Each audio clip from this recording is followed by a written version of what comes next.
You have found your way to the middle, the axis, where we talk about everything and nothing. It's the polishing of the gray, asking what does it mean to live a life in the middle and out of the extremes.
Welcome to Somewhere in the Middle with Axis Yoga. Thank you so much for your time.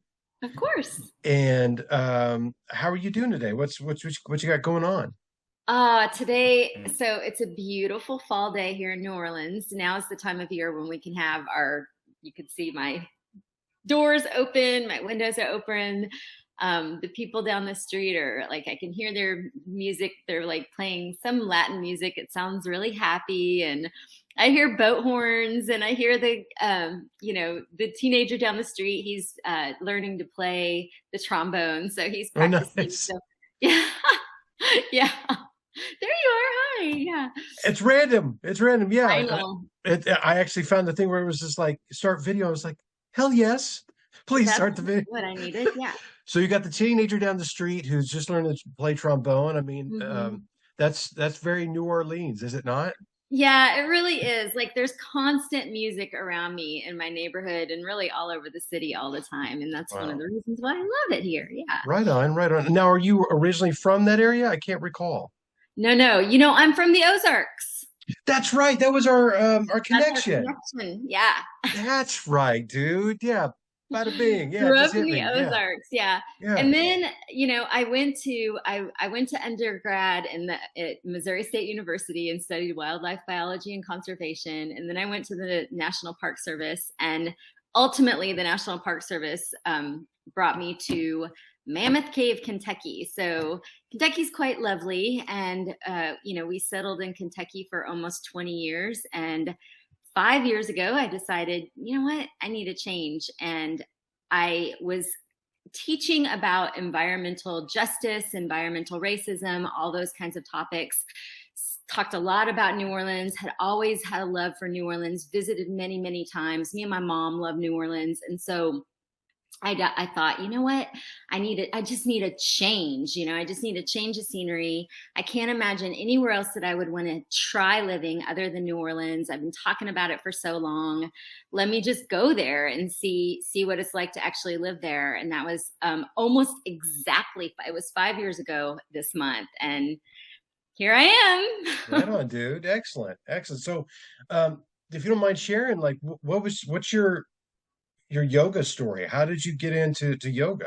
So my yoga story is this. When I was in Kentucky, I was teaching for Western Kentucky University. And one of my colleagues and a mentor, her name's Jane Olmsted, and she's quite the most lovely person and also really brilliant. She was teaching a class called Place and the Problem of Healing. And I decided to take her class, right? And so her class was all about trauma and how humans hold trauma, and how places hold trauma, communities hold trauma, animals hold and experience and hold trauma. And it was just the most wonderful class. It was like a gift to myself to take this class. And one of the things that we learned in the class is, well, we read The Body Keeps the Score, Right.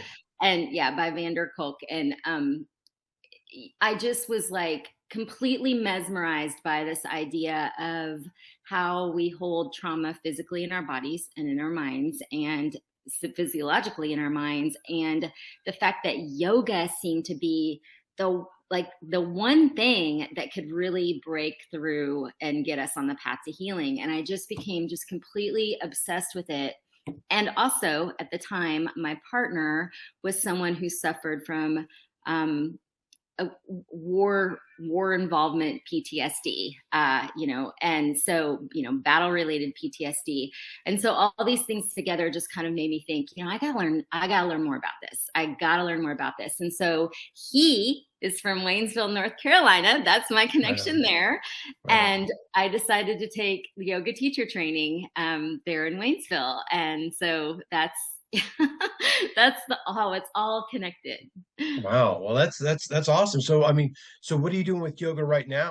So I'm very happy to talk about what I'm doing now with yoga. So I got my yoga teacher training there in Waynesville. It was, very good, and learned so much. And so when I came to realize I was going to be spending, more time in New Orleans, I started looking, taking yoga in New Orleans, anywhere and everywhere I could. And the yoga practice model is really interesting in New Orleans, in that most yoga here is, well, we're in a place where we can do it outside. And so oftentimes yoga classes are taught outside, and which I love, in really interesting places, on the wharf, in the park, in the courtyard somewhere, and they're also often offered on a sliding scale, pay what you can, which I think is a really cool, interesting model. And so I was just taking all the yoga that I could, and I got introduced to an organization called Yeah Yoga.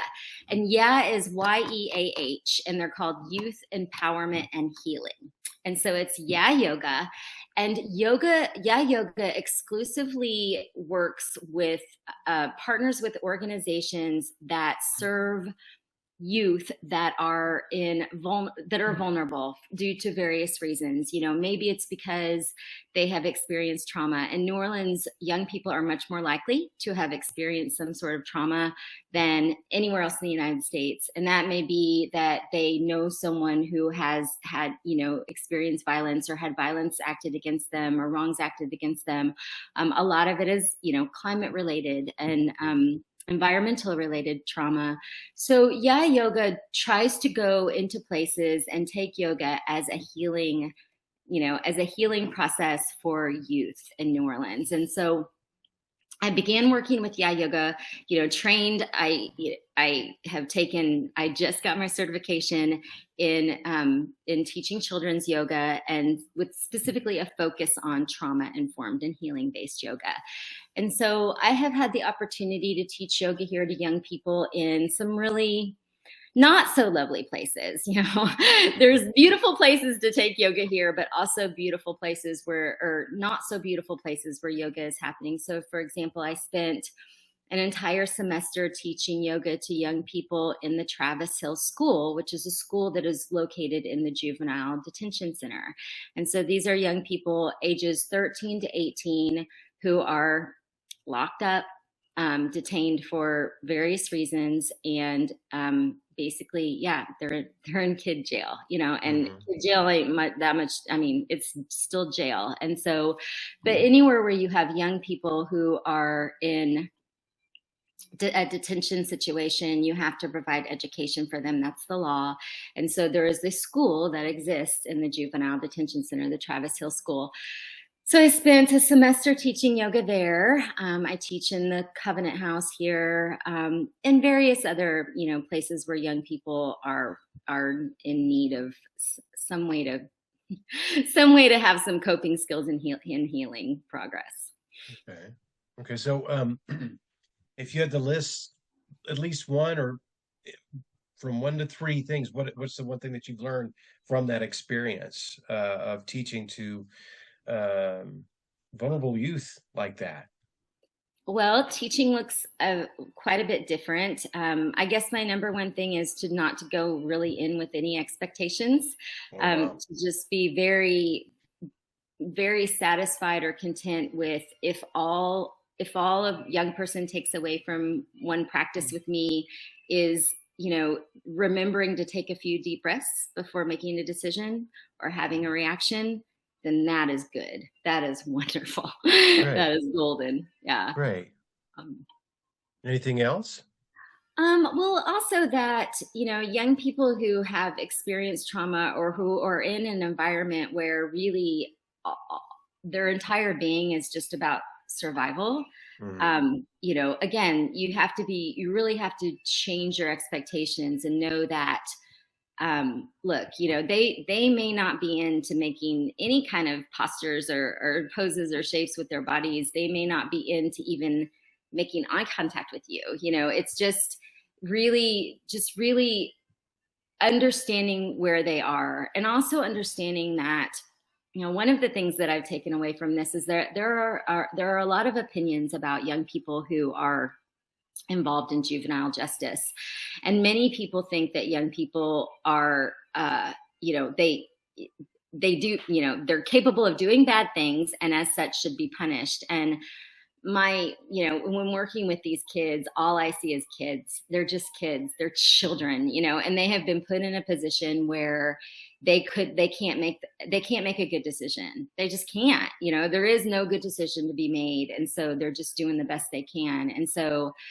just really, recognizing them as children and just giving them as much grace and patience as possible, and understanding, and, chances.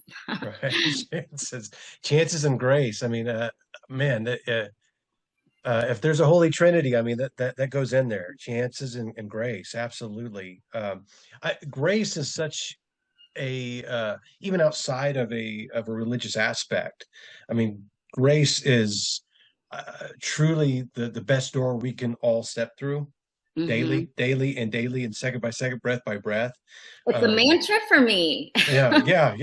It's grace, absolutely, and chances. Uh, I think that's good. And thank you for that work. I mean, just to plant that kind of proverbial seed of like, at some point in time, that muscle memory is going to come back around. Hmm. That's our hope, right? That, Right. hey, I'm feeling this negative X. Where's my breath? Yep. Yep. And that breath, I mean, everything I've been reading about the importance of true diaphragmatic breath and taking that moment, the pause, the power of the pause type of thing. What can happen in a second or The what difference doesn't?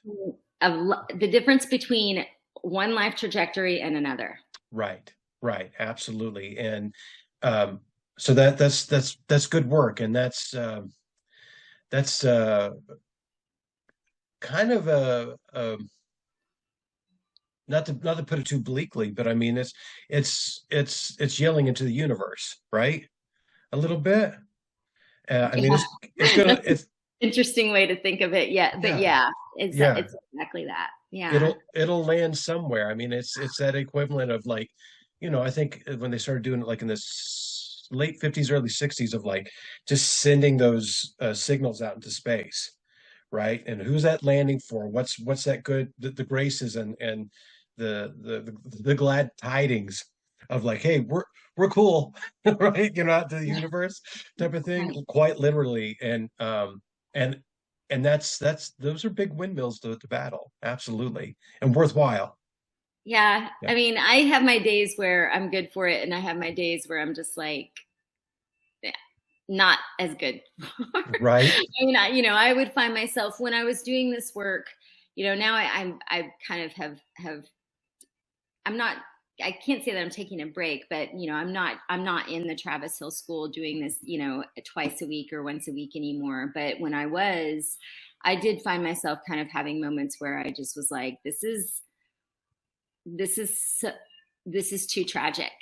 This is, this is so tragic. And my own coping skills, I will fully admit, were not necessarily that great. Like I would find myself coming home after being there and just having to completely shut down, and it would take me, anywhere from 12 to 24 hours to kind of recover and come back to my own kind of sense of peace and feeling of that things are okay. So yeah, it wasn't always easy, but it is necessary. And Mm-hmm. hopefully, just like I said, if it what makes one difference for one person, then it's worth it.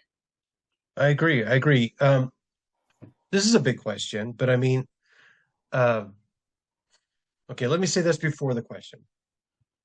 I feel like there's a big resurgence of like the a culture trying to get back in touch with some sort of semblance of a spirituality. Hence, you've got the Joe Rogans who are coming out, who I'm not necessarily a fan of, but there is, you got Paul Stamens, who's of the mushroom, the psilocybin Yeah. aspect of things, right? But I feel like, in my studies, when I went to college to write, I wanted to be a horror writer, right? And so I had to uh, figure out, like, go through all the history of why things were scary at the time. I mean, with Godzilla being the very that was Japan's reaction to us dropping a bomb on them. Right. You know what I Right. mean? And like how now when you watch any type of scary movie right now, so much of it is just it's faceless. Everything is masked. There's no Mhm. more real monsters. We're too I think as a culture we're too cynical to believe that any type of real monster exists. So now everything is just faceless. Does that make sense? Yeah, and I think that real monsters do exist in the fact in the sense that we kind of have these existential threats that we're all aware of that are so big and so kind of difficult to wrap our heads around that they did tend to be, faceless is kind of an interesting way to think about it because they're hard to really grasp. They're hard Right. to really,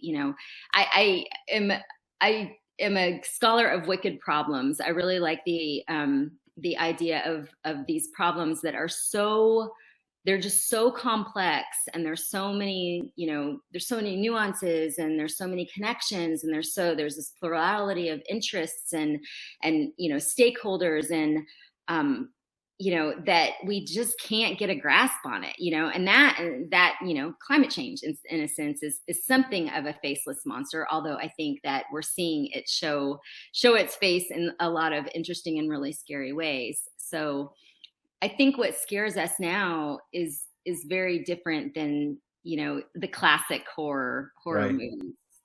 Right. So it's gotten more complicated than that, you think? Hmm.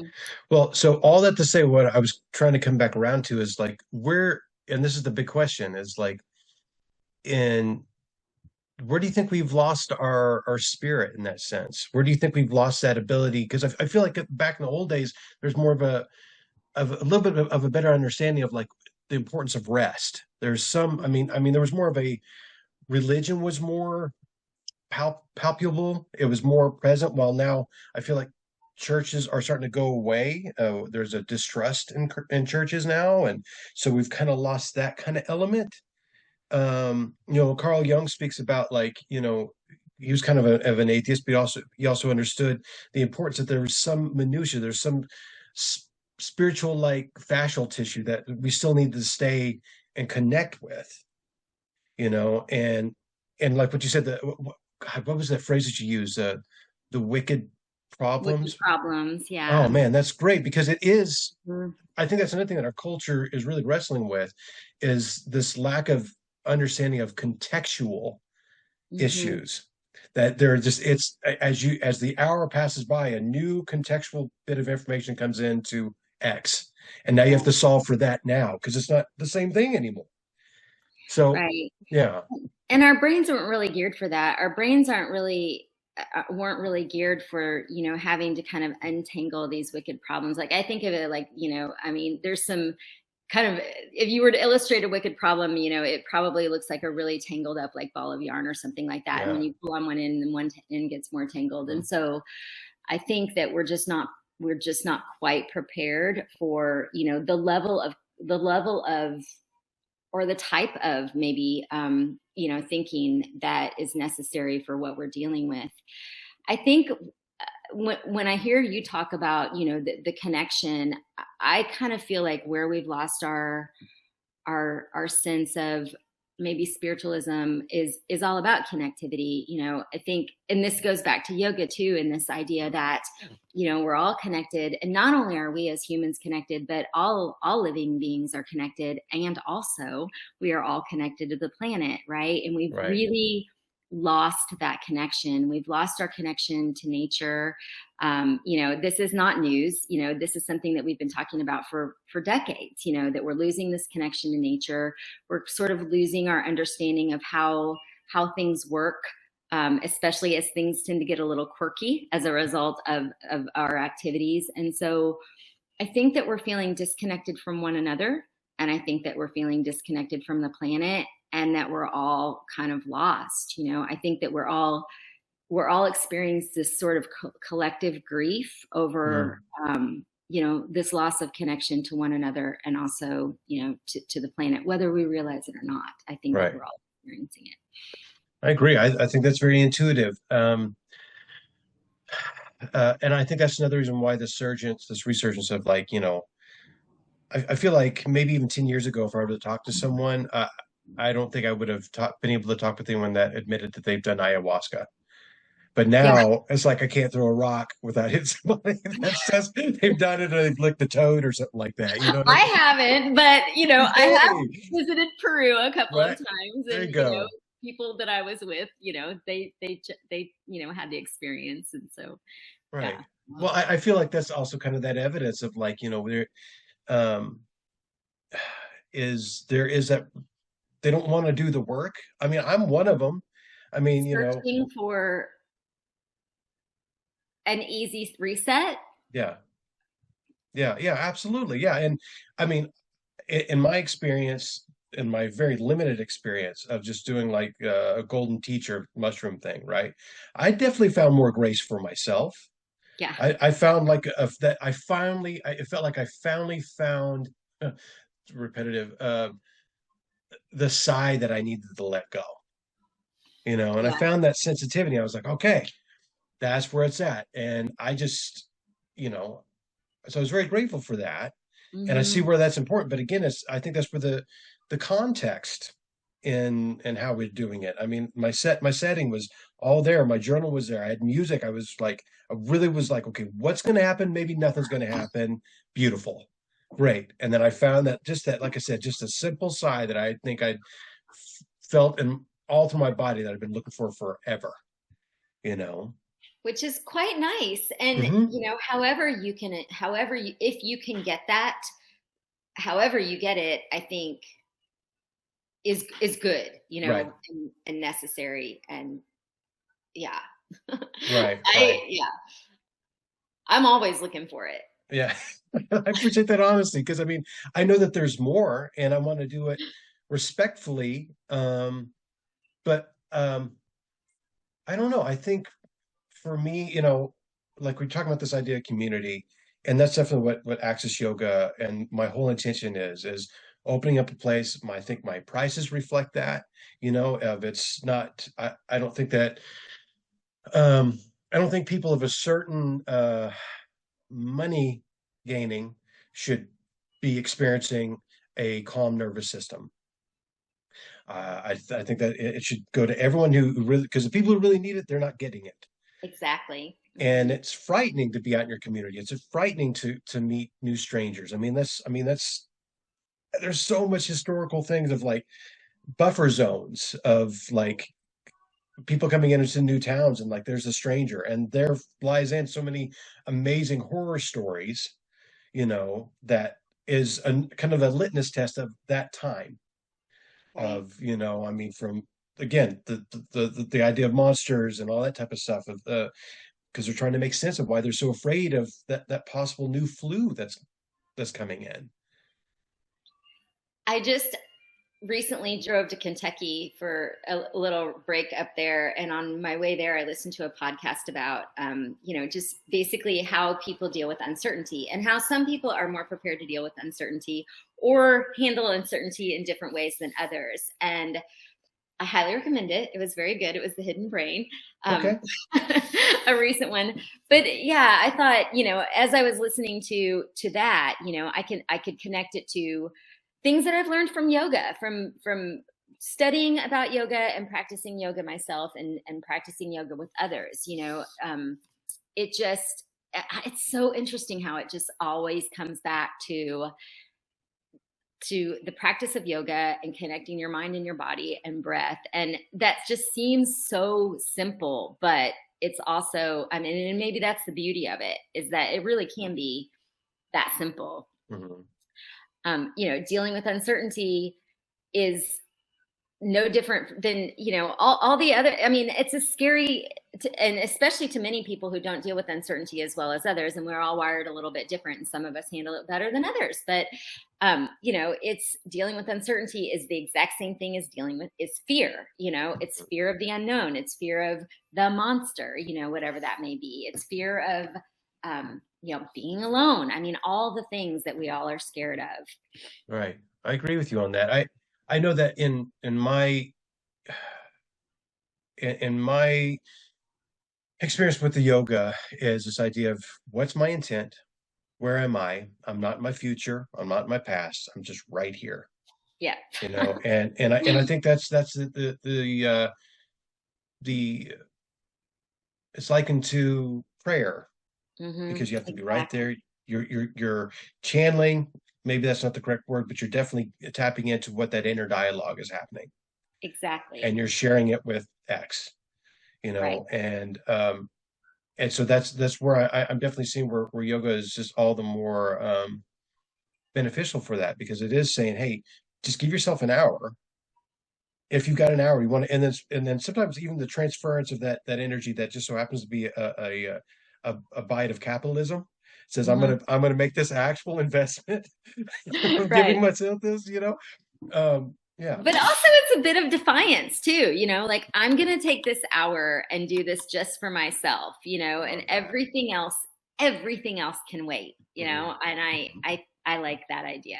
I do too. And see, that's one of the many things, like in the minimal um, interactions that we've had. Like I love the fact that you can bring the idea of defiance into yoga. I love that personality trait. That's great. Because it gets this kind of loftiness that happens. They're like this height. No, you know, but you need the balance. Just as you have the silk, man, you need a cutting edge. That's the Right. balance, right? You need a little. I love the fact that you brought that in, that idea of defiance. I'm gonna, screw the world. I'm gonna be Mhm. here, and I appreciate that a lot. Thank you for sharing that. Yeah. Well, it resonates with me because I'm one of these people who feels like I have to be constantly productive, and Hmm. so, I have to remind myself, but wait, like yoga is productive in its own sense, but I don't want to think of yoga as productive, and I shouldn't have to think of yoga as productive Right. to justify it, and Right. so, yeah, I kind of have those circles going in my head, which is Well, I think you're spot on, and I feel like I've used this analogy quite a bit just in the past couple of weeks of like what healing is and what yoga can do. It's like in the late 90s, mid 90s. You remember the pictures that were coming out that just looked like bird vomit. There was just like all these different technicolors to it. But if you look oh right at it, yeah, you didn't know yeah, what the hell it oh was. yeah, yeah, But if it was a byproduct of looking off from the side, you could see that it was a schooner, right? You yeah, could see that it was a boat, right? yeah. There is a little bit of that kind of thing of like, if you go into it, because I have a lot of people coming into the studio going, I can definitely tell they're looking for something. Hmm. And I'm like, if you look right at it, you're not going to see it. Right. It is a gentle byproduct off the periphery, Yeah. And you let know? that be what it is. And is all you have to be is open, you Right, know? right. Yeah. And just getting to that place of openness too is part of the annoying fun of it. Yeah. Yeah. With teenagers who are, Yeah. Oh, I can't imagine. Can't imagine, dude. No, they're not. They're not real No, easy I've had through. two experiences with teenagers, not even in the and what you're experiencing with. I mean, these are kids are getting out of school, they're done with school, going to like their place where their moms and dads are going to come pick them up at their local church. Yeah. And just that experience alone was just like, for me personally, I was just like, I'm so glad I'm not a parent. I'm so glad I They're made the so choices I did. They hard. really are. I mean, it's just, I was like, They're okay, they're so difficult, but it's, their biggest struggle is with themselves. They're just, even the most like well adjusted, healthy in the right kind of context, perfect, everything they need. Teenagers are just moody and surly just by the fact that crazy stuff's going on in their minds and their right, bodies, and they just, yeah, they're right. just doing the best they can. But so like I I studied trauma, healing informed trauma for adolescents, for young people, for youth. But I also just completed, just my 30-hour training of just like working with very young children. And Mhm. to me, that's like such a treat, because you don't, so this is kind of like my reward, for doing some of the other work that I do, is teaching younger kids, or kids, or even kids that aren't necessarily in a situation where they're vulnerable, or where they're dealing with trauma or something like that, and being able to not have to worry about, is their guard up, how do I arrange the room so that they're not feeling scared or threatened, but just being able to do like actual, like creative, fun, imaginative, playful yoga is just my favorite. Right on, right on. I think that's a really good segue into like what we're wanting to do. Is it the, see, my memory's correct. Is it the 26th? Yes, the 26th. Yes. All right. Yeah. So it's 26th and it's a Saturday, right? So Hmm. paint me the picture. Talk to our audience as far as like what you're going to be doing that day. Okay, so well, first of all, I'm super excited to be visiting North Carolina. Mhm. My heart is definitely still in the mountains, and I just can't. I think of y'all there. I think of the place. I think of you guys every single day, every day. Thank Not a you. day goes by that I don't kind of pine away for the mountains. So I'm very excited to be coming back for a visit. I'm meeting up with my parents there, and we're going to spend a little while there and just a hike and be in nature. And so yeah, I decided that since I'm coming, I would check in with you and see if I could come teach at your studio, because Yes, I'm yes. so excited for your new studio, and have been following you ever since you started, and just, yeah, am just really excited to come in and spend some time in your space. And so what I'm going to be doing is on Saturday morning, a class for kids. And so, because it's October and it's kind of the witchy, spooky, fun month, where we put on costumes and stuff, our class will have a theme. I encourage wearing of costumes, particularly around animals, whether they're imaginary animals or real animals, favorite Yes. animals, whatever. But if you want to wear a costume, if you're a kid and you want to wear a costume to our yoga practice, it doesn't have to be an animal. If you are in love with, being a princess or a superhero, I don't even care. Wear your costume, come to yoga, and we'll just have we'll have a fun yoga practice that's going to be. So our theme is where the wild and mild things are. Love And it. so Love it. well, yeah, we'll celebrate creatures great and small, and I don't know, maybe we'll do a spell, maybe we'll make a potion. I don't know. We'll see. Awesome. Whatever spirit strikes us. Yeah. It's Very gonna be cool. And we want to do that as a donation base. And yes. right. And one of the places here, Misfit Mountain, um, they've kind of been affected by the hurricanes that came through here. So if we'll send that to them, whatever we accumulate, make sure that they get that. And I love it. I cool, love it, love it, love it. Yes, yes. excellent, excellent. So is there anything else that you want to add to that little class description? I mean, that I'm excited. Not necessarily. Just, any and all young people are welcome. Um, parents can come too. Great. Good. Good, good, good, good. Awesome. Well, with that being said, that was a really good segment. Thank you for that. So I want to be respectful of your time. We're doing pretty good here. But if you need to go, let me know. But I have a couple other questions for you. Okay. Okay.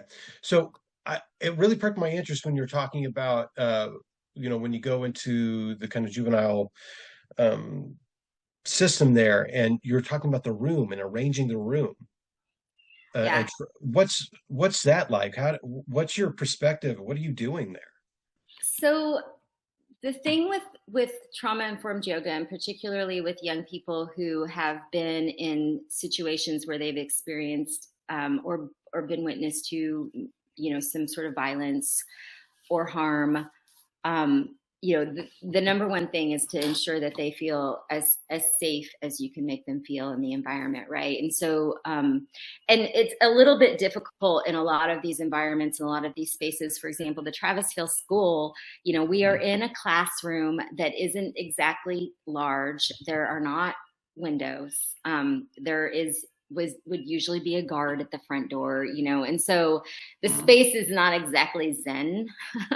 So there's that, we're kind of working around that. But essentially, putting the mats, arranging the mats in such a way that nobody feels exposed or vulnerable to Mm. maybe a door, a window, or to each other. So, even in the very basic way that you arrange the mats in the classroom, it just requires an intention and thoughtfulness.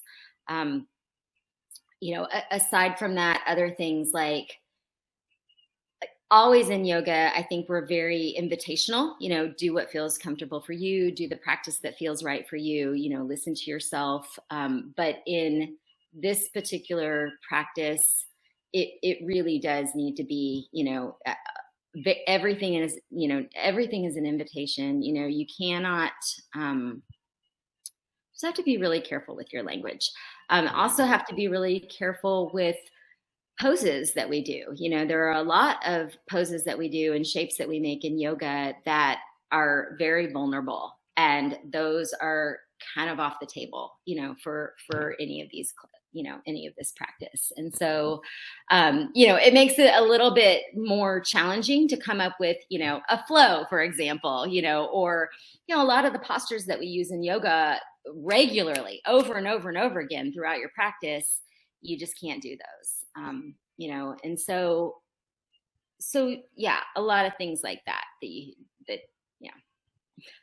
Well, I thank you for sharing. I find that aspect very fascinating, and um, to kind of go on the business side of things. It's like I've been asking myself, well, what am I selling?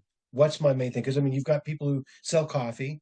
We know what the caffeine's there, right? You've got alcohol, and food. So I'm like, but no, it's dopamine.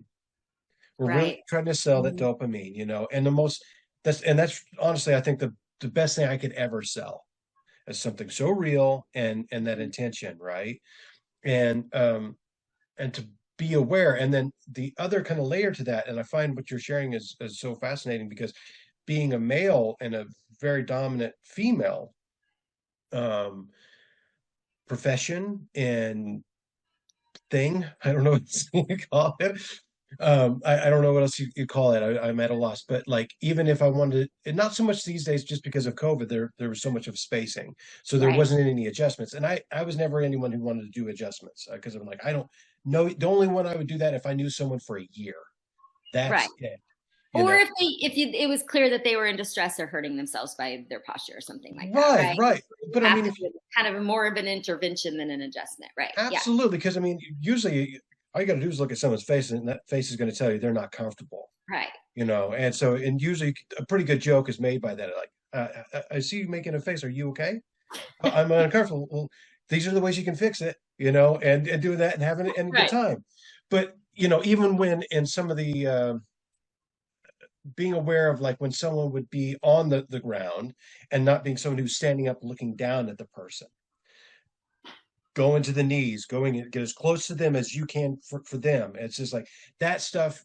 I mean, because you're making sure that their nervous system is staying at a very healthy base and not Right. lording over someone, even to the ideas of like um, doing a kind of adjustment where it's going to be coming into a balance and not grabbing a person's hands or wrists, Right. you offering yours or giving, so often I use my own thumbs, grab hold of my thumbs and use that, because there's just all those things of like, you don't know what's going to trigger.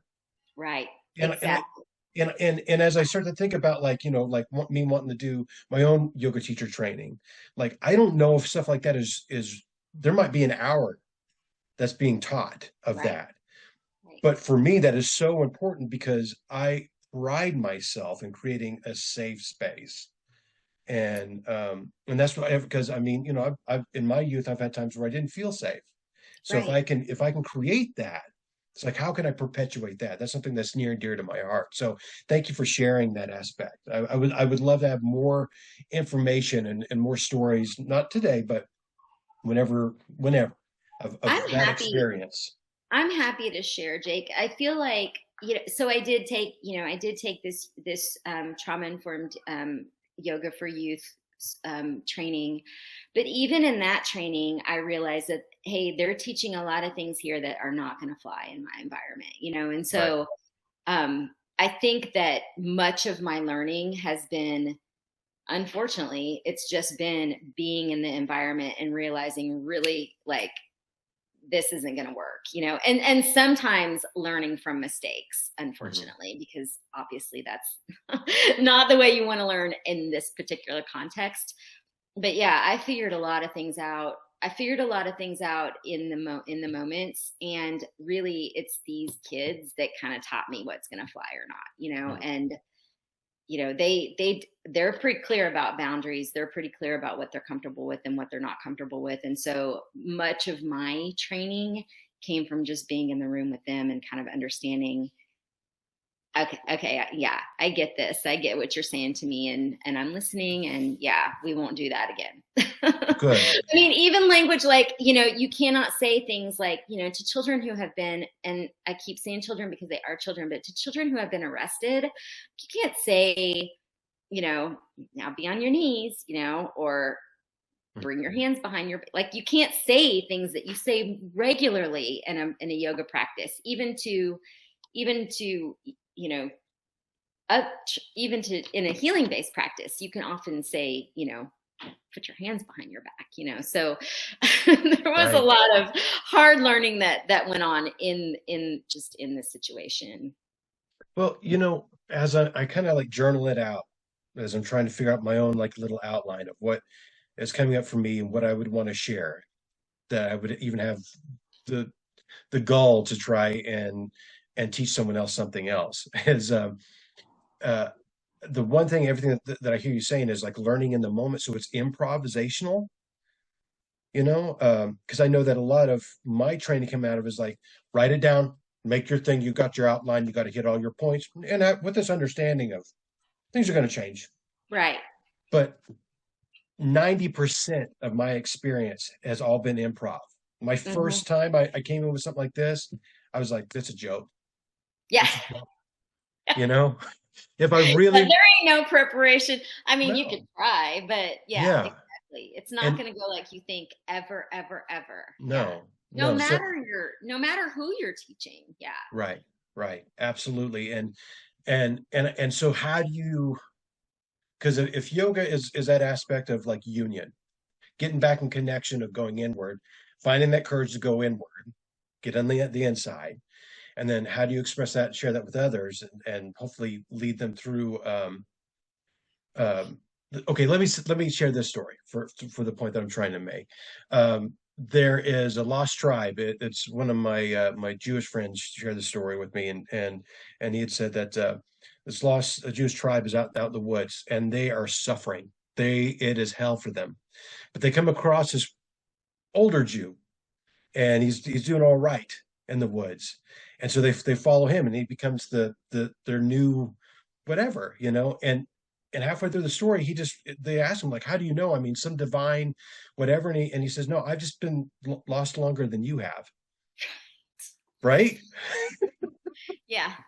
Yeah, I have more experience at being lost. Yeah. Yeah, yeah, and I think that's the key right there. And that's my favorite part of that story is admitting that we've all been lost. We don't have the answers, but I'm willing to make the mistakes to figure them out. Every virtuoso has made more mistakes. I mean, would you agree with that? I would agree with that 100%. And I think what goes along with that is the other maybe number one thing that I've learned from teaching from working with these kids is that don't even try pretending. Don't even try pretending Right. like you have it together. Like Shit. don't even try because they they know. Like the number one thing I can do is just be my authentic self. And I can be imperfect. I can mess up. You know, I can do all the things. I can make all the mistakes, but as long as I'm super authentic, they're pretty forgiving, you know? And so because the second that you try to be something that you're not or try to put on some sort of persona, they will see through it and the trust is gone, you know. Right. And I think even though that's a really valuable lesson that to be learned from these young people, that's true. I think I find that to be true in every scenario in my life. I'm just better off if I just admit it Yeah. when I just, you know, Yeah. when I'm doing the best I can or not doing as much as well as I wish I could, or, you know, I mean, I think the authenticity in every situation and being able to admit when you don't have it all together just works out better. 100%. I'm with you 100%. I recently started a men's group, and that's something that I've been afraid to do for some time because it's like that's just another thing that I know it's going to pull me more out of myself.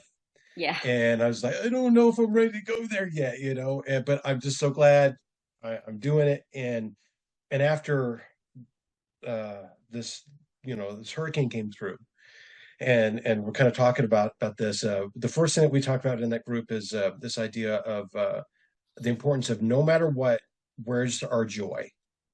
And it was great to be in a room filled with other men of different age ranges talking about the importance of joy. That was the first thing that someone just brought up. That was beautiful. And then the second thing that came up after that was this idea of admitting to fear Hmm. in a room full of men, talking about Right. the importance of letting go. And so when we talk about being authentic, to have be in a place now where there are men who are talking about the importance of saying, I'm scared and I'm going to share that with you, but we're going to keep moving forward. And I love that idea of just showing up in a room and going, I've got this bruise. I've got this bruise. Check out this fucking scar, man. You know what I mean? There's something enriching to that. And Hmm. reality happens, and then and you don't waste time Right. anymore. There's like you take the proverbial bush and you yank it out and you plant it somewhere else where it's just out of the damn way and you can get living. And you just show up. Here I Right, am. Yeah, here I right. am. I'm going to bring what I've got. You know, I hope it's good. Right. Absolutely. You And, know, and I will do my best, but I'm not perfect, you know. absolutely. And I really do commend you for, I mean, you're going into a room like that. I cannot imagine the to be a feeling person that I think that you are. I know you to be. Um, the weight that that you can feel and the emotional weight from each individual person. Because I just in my limited experiences of stuff like that, like it's almost like a heat how things can radiate off of people, and to still be authentic, still be in a vulnerable state because their bullshit radar. I mean, if it's on, Yeah. and yeah, yeah, absolutely. So for what it's worth, I commend you for that. That's some learning, buddy. Respect. Thank you. Yeah, Welcome. it hasn't been easy, but it's worth it. Right.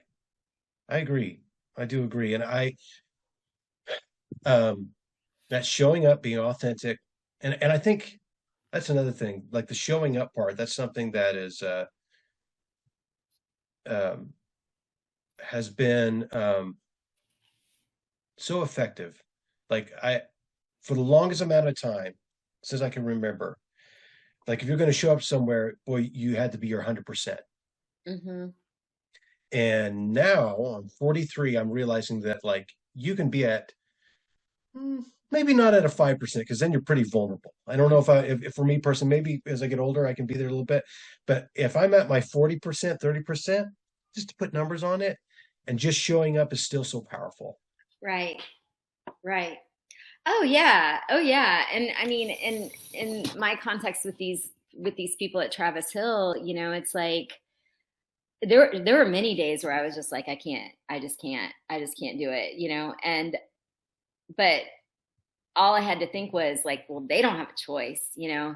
They don't have a choice. Mm, They're you know, they right. have to get up and deal with their day as such as it is, whether they want to or not. And man, they're children, you know. I mean, I can't even imagine. I can't even imagine. And so, Christian, get your ass up and get there, you know, Mm, because for you, it's, you know, it's optional, but it's really not, you know, and it's a piece right. of cake because you get to go home at the end of the day, you know, to Right. your own space, and they go to a cell. Yeah. Yeah. Yeah. Respect, dude. Respect. That's some healthy uh internal dialogue. Respect. Absolutely. Well, I have 10 years on you. You know, I'm 53. So Well, 10 years man. makes a big difference. You know, you just get, Well, I mean, there is one good thing about aging is that you're just, you know, I don't know, you do kind of just roll with things more easily, you know. Thank God mhm, for that. Thank God there's some benefit to the aging process and that it's right. just, you can just roll with things. Well, I mean, I think that's there's just that fine line of trying to find the middle of everything, find that balance. I mean, there's Mhm. countless philosophies and religions that are speaking about that middle path in some form and finding that balance, right? But I mean, nonetheless, within the story I share with you, we're all lost, Right. and you've got those amount of years ahead of me being lost in the woods. So you know you've been foraging long.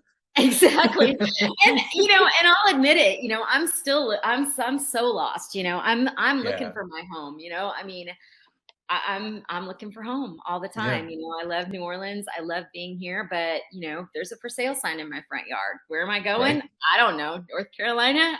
You know, that feels like home to me. You know, yes, I'm lost on many levels. You know, I struggle with, you know, this is a drinking environment, you know, Hmm. this is drinking culture. You know, we drink for everything and at any time in any day of the week, you know. And Yeah, so, you know, that's one of my battles. You know, I definitely don't have things figured out. I definitely don't have the of balance course figured not. out every single day. It's practice. Absolutely, absolutely, and in no way was I um, suggesting or inferring that you do.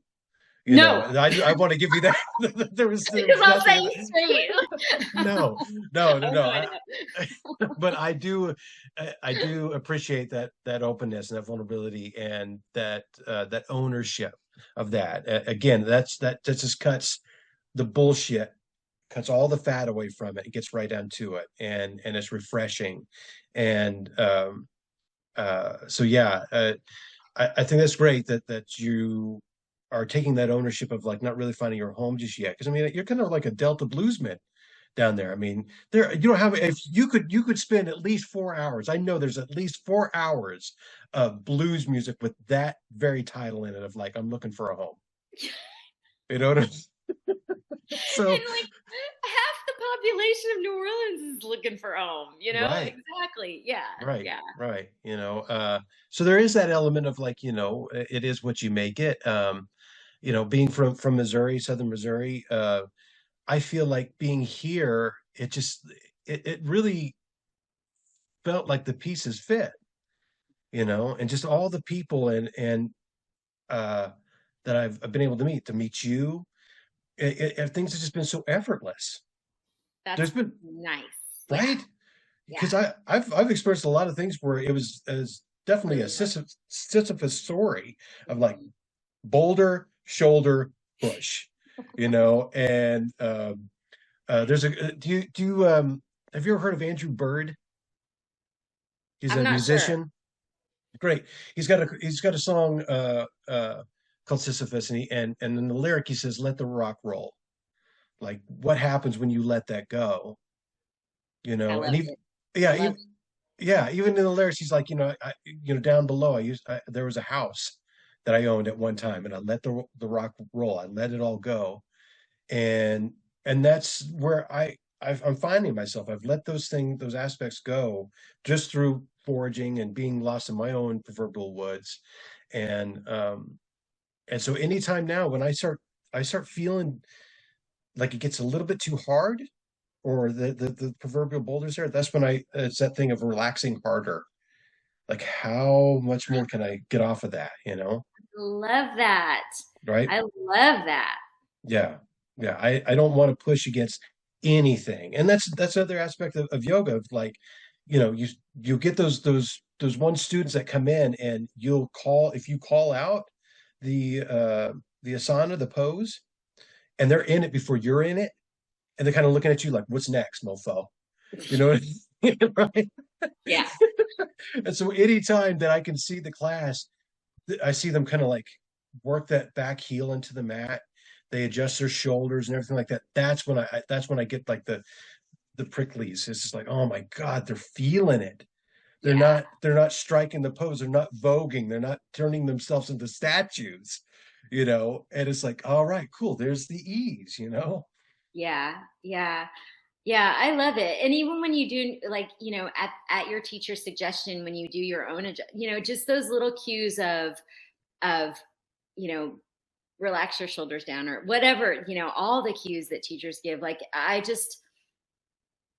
relish in those because I need every single reminder, Oh I yes. need every single reminder to relax into it or make this adjustment or do that thing, or they always help me, always, Mhm. every time. Yeah. I So What were we yeah. gonna say?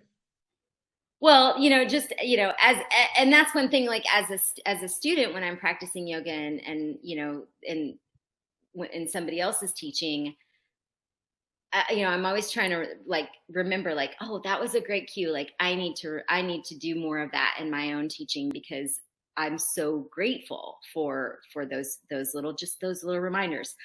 um would you say relax harder? Yeah, relax harder. Yeah. I love that. Yeah, I'm yeah. writing that down. And also, I'm going to look up Andrew Bird as soon as we're done. Yeah. Yeah, it's that album. It's a recreation of, I can't remember what artist it is on the cover there, but he originally got his start in the Squirrel Nut Zippers. And do you remember that band? They're kind of like a big swing band. They got really big in the '90s when swing came back in. You No, know, I miss the swing. I miss the swing trend. oh, good. You 90s you, swing you trend. didn't you didn't miss anything. I was grunging out in the 90s. Yes, excellent, excellent.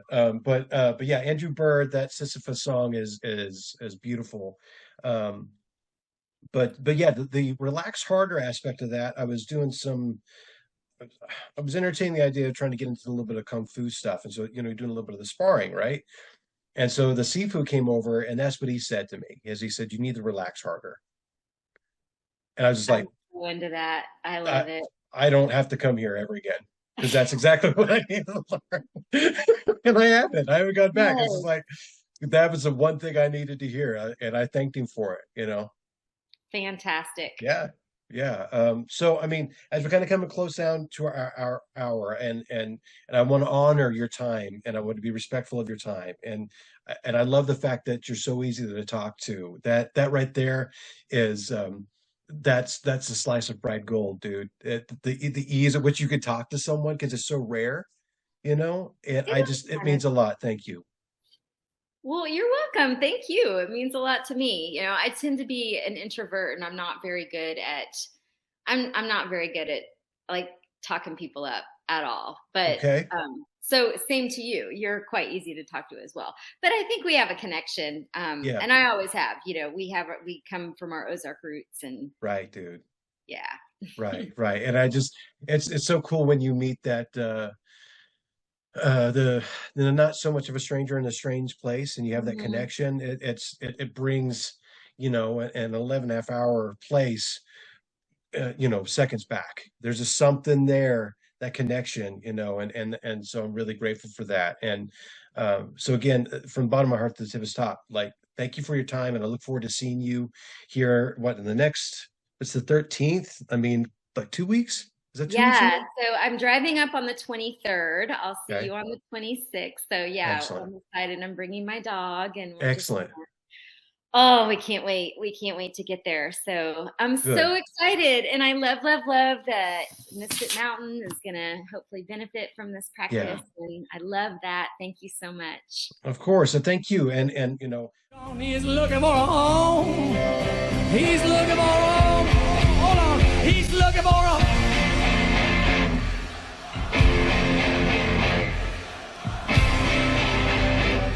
That's right. He's looking for a home.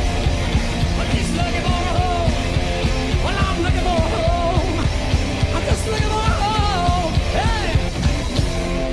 My sister thanks you. And I thank you.